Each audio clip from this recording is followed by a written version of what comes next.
We welcome on to the program from the Athletic senior baseball writer, Keith Law. Good morning, sir. Good morning. How are you? We're doing very well. Now, we were just kind of doing a breakdown of what the Rangers had with Nathaniel Lowe versus Jake Berger coming in. And I want to talk to you a lot about the prospect rankings coming up, but I'm just curious your general thoughts for the Rangers in terms of departure of Jake Lowe. And then here comes Nathaniel Lowe. And here comes Jake Berger. Sorry. Yeah, not a huge fan. I think Berger's a really limited player. It's real power, and that's kind of it. He can't play third. We'll see at first. He might be a DH in the end, and it's chronically low on base percentages, and I just think that is fundamentally who he is as a player. He missed a lot of developmental time. He missed 2 years with serious knee injuries, and I think that really set back his pitch recognition, his ball strike recognition, and then he kind of got to the majors almost because he was old enough to play in the majors, and obviously had the power to play in the majors, but it kind of stunted his development as a hitter.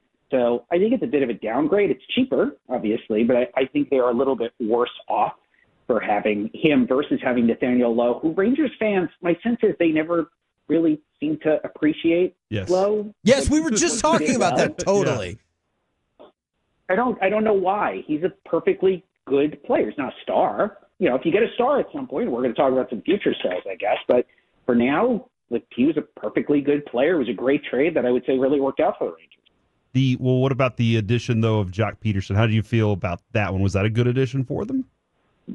Mostly. It does make me want, something's up with, I don't know if they're really worried about Evan Carter's back, which would be fair. I don't have a lot of information, but Peterson's a good platoon player, a really good platoon player, about the best example of that type of player. You don't let him face a lefty, but if you've got a righty starter or if you need a pinch hitter against a right-handed reliever, he is your guy. And he has been very consistent in that for several years now, where he's basically an all-star if the pitcher was right-handed, and he shouldn't play if the pitcher is left-handed. That is a good, useful player. Do they worry about Carter's back? Are they going to trade Leody Taveras? Do they just think Adolis Garcia is what we saw last year as a sign that it's over and he's on his way out? Somewhere, something there didn't quite add up to me. And I honestly, if we talked at the time, I'd say there's another thing coming. Something is happening, another trade, something is going to happen really soon, but it hasn't. So I still don't really know. Good player, weird fit, but I'm assuming there's something else we don't know that makes them think, no, we need Jock Peterson. All right, so let's go to, because we want to hear about your prospect rankings, Keith. Yeah, absolutely. And I specifically want to start with Walcott if we can, because we all love your work, and that's why we wanted to go with you. And everybody has Sebastian Walcott, 20, give or take, whatever. And you specifically mentioned in your capsule, he is underrated. For people who haven't read the article, please go do. You can check him out at The Athletic. But for people who haven't seen it yet, can you kind of give an idea of why you think he's underrated? I'm not entirely sure, other than maybe maybe people don't realize just what he did, how young he was for his level. He was 18 in high A last year, one of only 2 players anywhere in the minors. 3 players in all of the minors to do that. And after a slow start, he started raking there, and they moved him up to Double A, and he continued to perform. He outperformed the other 2 18-year-olds who were starting at those advanced levels. And he's barely begun to scratch the surface of who he can be as a player. When I talk to people inside the industry, it's pretty consistent. No, Walcott's a superstar. Originally, when I started sending out iterations of this list, I didn't have the top 10 ranked. I just kind of had them in groups, in tiers, and everyone said, "Oh no, move Walcott up. Shouldn't Walcott be 1, 2, 3?" I don't know who's got him at 20. I'm not criticizing anyone else's list, but I think that where I have him is very much in line with where major league front offices have him. They see an absolute superstar who's going to get to the majors probably when he's 20. He could even get there when he's still 19. And it's power. It's probably going to be good defense at third. If he has to go to the outfield, it'll be good defense there. It's an advanced approach. It's great makeup. What does he not do that would make you question putting him? Let's say, look, someone has him 5 instead of 2. I'm not going to argue that. But he's clearly one of the very, very best prospects in baseball. Yeah, and I don't mean to skip over Kamar Rocker, but we feel like people know his backstory a lot better. Yeah. What I was curious about, that people don't know Alejandro Rosario as much. What was your insight for him? Because obviously he's really been moving up.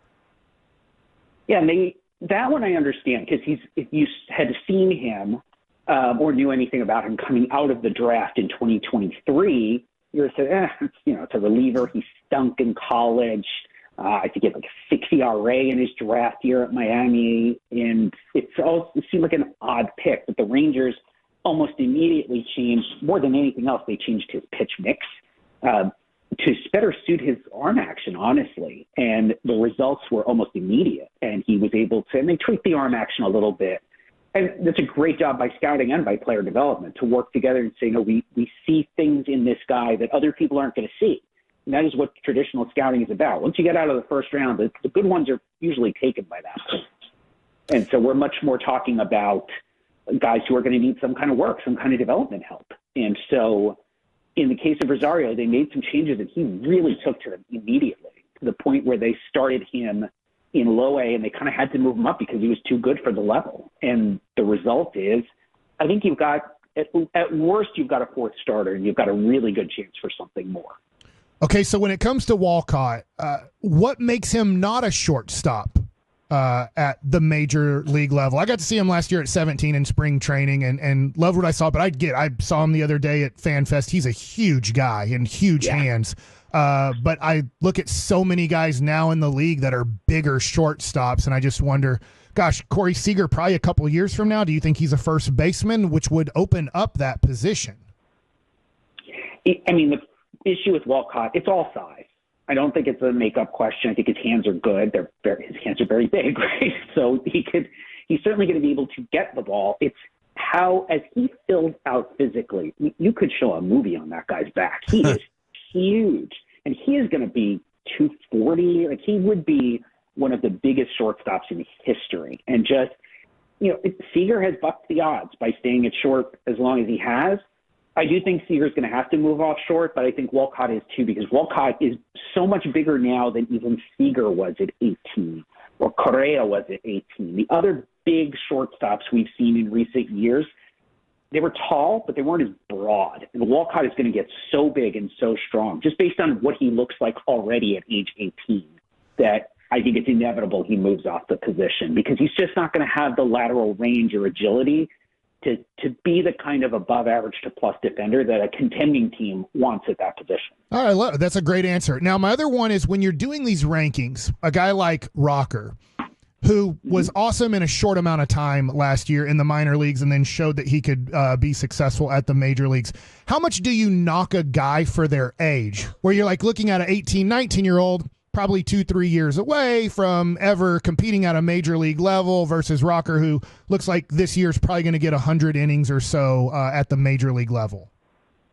So for position players, it's huge. And for pitchers, it doesn't matter a ton, because with pitchers, there's almost a disadvantage to being too young, because they get hurt at such high rates, and teams have not figured out, or they kind of know and they're just ignoring the factors that increase a pitcher's risk of injury. Now, Rocker is a little different, because obviously he's already been hurt. And before the Rangers drafted him, there were concerns about what might be going on in his elbow and his shoulder. So the fact that he's kind of on the other side of Tommy John and came back and his stuff was, I actually think, better than ever, certainly better than it was right before the Rangers drafted him. And that he looks like he showed a little bit. He can pitch in the majors right now, is why I put him where I put him on the list, even though he might be the second oldest guy on there. River Ryan, also a pitcher, I think is the oldest guy in the top 100. Both of those guys have two things in common. They're ready for the majors, or Ryan will be when he comes off the injured list. And they have now stuff. They are going to pitch towards the top of a rotation. And that's what I see with Rocker. I don't know how long he's going to last. I hope he gets 5-6 years as a good major league starter. He might get less than that, but I know his stuff right now is going to get major league hitters out, and there's a lot of value in a guy who can come pitch at a high level today, even versus saying he can do that a year from now. Talk with Keith Law right here on 105.3 The Fan for The Athletic. One thing I did really want to ask you about, because I found your answer very interesting, your ballot for the Hall of Fame, and one of the things you talked about is like CC Sabathia is a Hall of Famer. Like, he just is a Hall of Famer. But you added, again, in your article on The Athletic, his reputation around the game as a clubhouse leader, and then his voice and stature after his playing career to speak out about racial inequities in the game. And I wanted to know more about that. Is that something that you think factors in for a lot of writers when they're determining, like, maybe if it's a fine line between Hall of Fame or not Hall of Fame? Like, how much do they take into account those other circumstances? Every voter, every writer who votes approaches it differently. Some guys don't want to consider that stuff at all. Some guys consider it extremely heavily. To me, my process is always what they did on the field is first. And that becomes, you sort of have three groups: the guys who are no doubt Hall of Famers, the guys who are no doubt not Hall of Famers, and the guys where you're kind of on the bubble. And Sabathia was one of those guys for me, where I pointed out Sabathia and Andy Pettitte have pretty similar career numbers, kind of any way you look at it. So what's the separator? Well, a big separator is the character. And Sabathia gets extremely high marks for his character from people who played with him, from people who played against him, and from what we were able to see on the public side during and after his career. Whereas Pettitte's makeup, he was connected to PEDs and, obviously tied to Roger Clemens, who had huge PED issues and other scandals of his own. So to me, that is a part of why I was able to separate those two, or willing to separate those two, and go yes on Sabathia and remain a no on Pettitte.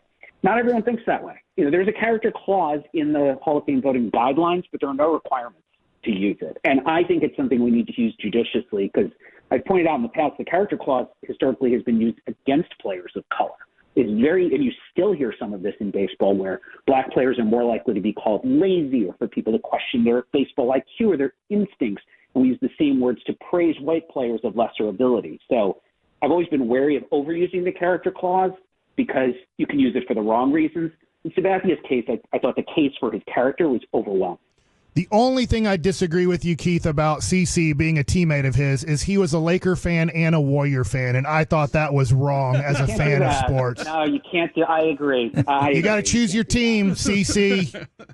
Yeah, no, that's like extreme front running there. That is, if I'd known that, I might change my ballot. Man, thank you very much for all the incisive information. You can check out all the stuff on The Athletic. It is Keith Law. Thank you very much for the time this morning, good sir. A pleasure.